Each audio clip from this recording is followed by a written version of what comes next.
What is going on, everybody? Welcome back to the channel. Aftersound here, bringing you Splinterlands content every single day. We also stream right here on this channel every Tuesday, Thursday, and Sunday morning, so come by and say hello. This video is also brought to you by two things. Since we don't do any sponsorships here on the channel, I'll show them out real quick. The first is my music, which is available anywhere you stream music under the name Aftersound, and the second is a new podcast I just launched on my YouTube music channel called Chasing Infinity. It is myself and ChatGPT as my AI co-host, and we dive into a wide range of topics, so check it out. Links in the description below, and I appreciate the support. All right, guys, let's go ahead and jump into this little graphic that Cryptomancer shared during the recent down haul. So I did a 5 biggest takeaways from the down haul. That should be out already. Go check that out if you want to get further details into a lot of the questions that Matt answered. But I want to do a separate video on this specifically just because there was a lot to dive into.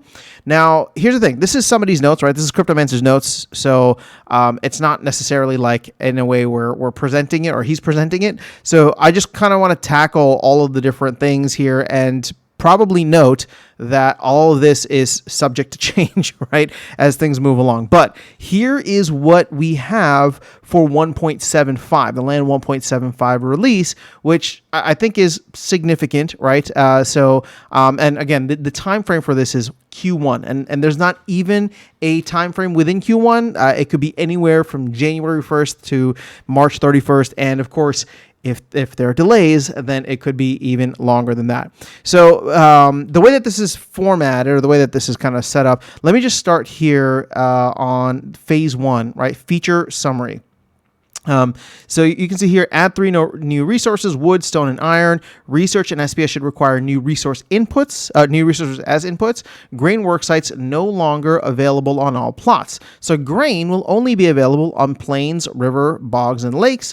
Wood would be available on swamps, forests, tundra, and jungle. Stone would be available on desert, canyon, hills.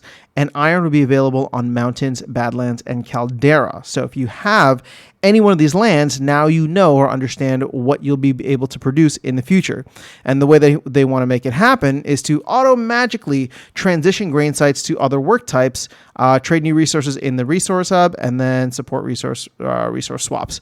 So that's phase 1. Phase 2, and I know my picture's probably covering here, but I'll just read it out to you. Feature summary: change the production and harvesting process to work as described in the phase 2 white paper. So there's not much more detail than that, but that's all that's there that I'm covering up.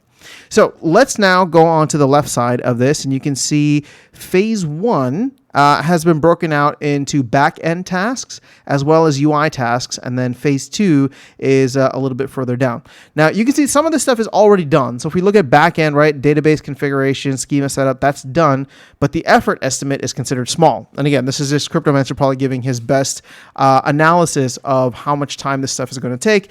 And again, or effort, I should really say, rather than time, although time is going to be a function of that. Things that are currently in progress: alter database views to handle new resources, modify APIs to match database changes, and then blockchain op to build new work sites: logging camp, quarry, and ore mine.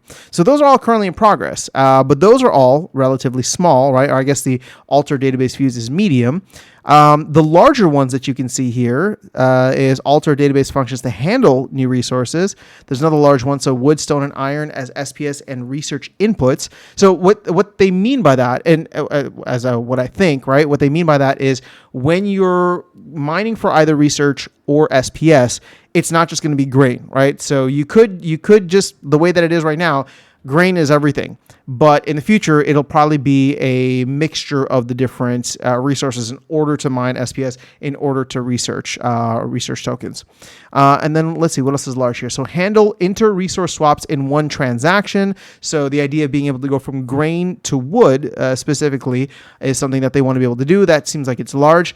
I almost wonder if that's unnecessary because people are used to doing multiple transactions on something like Hive Engine. And the reason I say that is because if they can knock out one large thing and bring it to us 2 weeks earlier or a month earlier, I would totally be okay with that.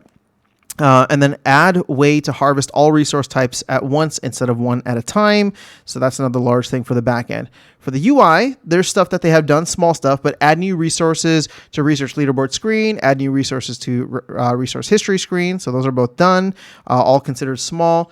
And then in progress, we have a couple of medium items here. Some miscellaneous changes, some map screen, production screen, UI for new work sites, all that stuff is in progress. There's no large items here for phase 1, but the thing is, we don't have phase 2. So keep in mind, like, even once all this is done, this is just the first half of it, to my understanding, right? Phase 2, the exact task breakdown is TBD still. And obviously that's going to be quite large in terms of changing the production and harvesting methods. As outlined in the phase 2 white paper. So I just dumped a lot of information on you. I mean, you can go and check this out in the Discord if you really want to dive into it. But the truth of it is that, like, this, here's what I like about it. Now that we have just a slightly more details, right? Again, we don't have like the actual individual details, like how much is it going to cost to, mine SPS or to research points. But, I do believe that this could be significant for land. Like right now, I mean, even Matt says land is boring, right? We all know that land is just, it is whatever.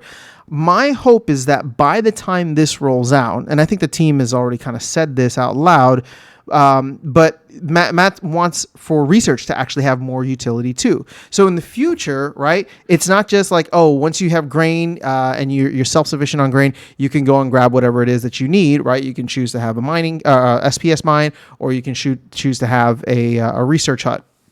Well, in the future, like for example, I think I have a swamp. No, not a swamp. I have a forest and a jungle. Right, so I'll only be getting wood, meaning that in order to supply my units with food, I'll need to go and get grain off the marketplace, right? I'll need to swap wood for grain in those instances. And so even just this tiny little change, which I like, it sucks that it's going to come in like more than a year later than Land 1.5, but even this tiny change is going to require so much more management on land. And some people are going to look at that and be like, oh man, this is going to suck, right? Like land, like I'm just going to have to like manage all my resources, blah, blah, but people who are land barons have been looking forward to something like this for a very long time, right? Just managing your resources, managing whatever, because once you became self-sufficient here, it was just kind of on autopilot, right?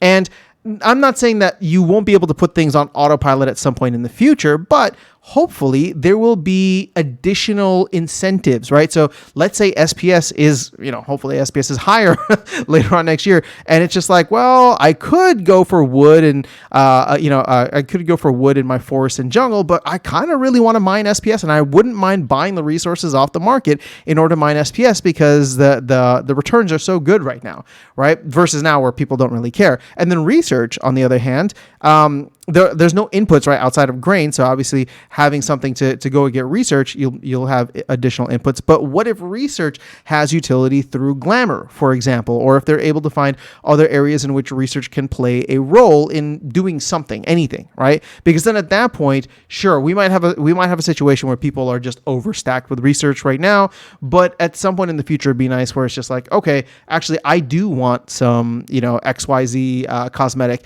and in order to get that, I'm going to need some research. And hopefully, I really, really hope that they never make research tradable. I hope they just kind of make it burnable based on, and reward the people who've had it for a while. That way they can go and, get XYZ cosmetic or whatever utility. But overall, even just adding in a couple of new resources, I think could do a lot for land. I know, again, it'll make it easier, not easier. It'll make it more difficult, but in a way, like hopefully more fun, right? For me to go in and plan out what I want to do with land. Granted, I mean, I only have 3 plots, so it's not anything too crazy, but just the idea of being able to go in and say like, all right, I don't want this plot to do just wood. I want to get SPS, or I want to get something else, or I want to see how the different, the different resources are comparing themselves to each other in terms of like pricing and returns. Like it's just going to add so much more dynamism. I don't know if that's the right word I'm looking for to land, where, in the same way where we go and like look at cards now, and it's just like, oh yeah, I could use this for my deck. I could use that.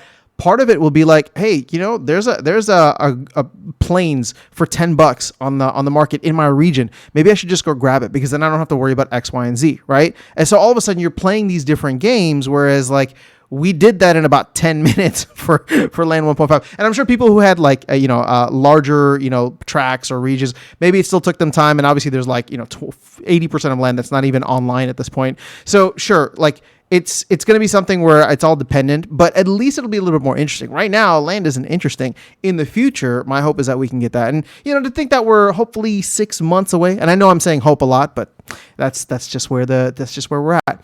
But, to think that we're 6 months away, less than 6 months away, I know that's a long time, but ideally, this 6 months goes relatively quickly because we're entering into a fun part of the market cycle. But again, that's just me offering some copium for you guys. So this was interesting to dig through. Let me know if there's anything here that I missed that you wanted to go over. Again, I didn't cover every single thing, but yeah. Let me know your thoughts in the comments below. That's all I have for you guys in this video. I'll catch you all in the next one and see you around the game. Take care.